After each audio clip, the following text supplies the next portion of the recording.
ஒரு வழக்கு போடுறதுக்குள்ள எவன் எங்க போனான் கட்சியை தலைமுறை வாய்ப்புச்சு. 260 வழக்க போட்டு இன்னும் நின்று போயிட்டு பாரு, இன்னும் நின்று போயிட்டு இருப்பேன். தயவு செய்து என்னை கைது பண்ணி கெஞ்சுற ஒரு தலைவன் இந்திய நாட்டில் நான் ஒருத்தன் இருக்கேன். ப்ளீஸ் அரெஸ்ட் மீன். ஏன் ஒரு புரட்சிக்காரனை ஒரு போராட்டக்காரனை சிறை செதுக்கும்டா, சிதைக்காதுடா. அங்க போய் விட்டின்னு வச்சுக்க, இப்ப நேரம் படிக்கிறதுக்கு பத்தல, படிச்சு கிடிச்சு மண்டை முழுக்க ஏத்திட்டு வந்து விட்டான்னு வச்சுக்க, ஒரு இப்பவே எந்த கேள்விக்கும் பதில் இல்லை வந்துட்ட கொலை அத்துப்புருவேன். எவனாவது கேள்வி கேட்டு தப்பிக்க சொல்றா பாப்போம், இல்ல நாம வைக்கிற கேள்விக்கு பதில் சொல்ல சொல்றா பாப்போம். என்னை விடுறா, நான் நிறுத்துற பிள்ளைகள்கிட்ட, என் பிள்ளைகள்கிட்ட இங்க பேசிட்டு போனாடா, ஏய் மகிழி நீங்க பேசிட்டு போனால சரியா 15 வருஷத்துல வந்து நிப்பா பாடுறா, என்னை உட்கார வச்சு அவ பேசுவாடா. நீ கிட்ட போக முடியாது, அவ ஒருத்தா நினைக்காத.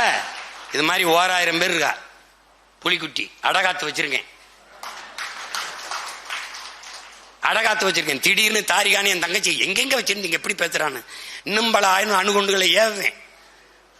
இன்னும் 4 இருக்குல்ல, 2 மாசம் 3 மாசம் இருக்குல்ல, பாரு நீ என்னென்ன பாடுபடுத்துறேன்ட்டு. அதனால என்ன சொல்றதை கேட்டு ஒற்றுமை நின்று வேலை செய். ஒரு படையில் எத்தனை பேர் இருக்கிறார்கள் என்பதை பொறுத்தல்ல படையின் வலிமை, எத்தனை வீரர்கள் ஈடுபாட்டோடு இருக்கிறார்கள் என்பதை பொறுத்துத்தான் படையின் வலிமை. தலைவர் சொல்லுகிறார் 5 பேர் இருந்தால் சாதிக்கலாம், 50 பேர் இருந்தால் விவாதிக்கலாம் என்று. 5 பேர் ஆனாலும் ஈடுபாட்டோட இருங்கள். இப்படி இருந்தால் வலிமை இல்லை, இப்படி இருந்தால் உறுதியாகிறது.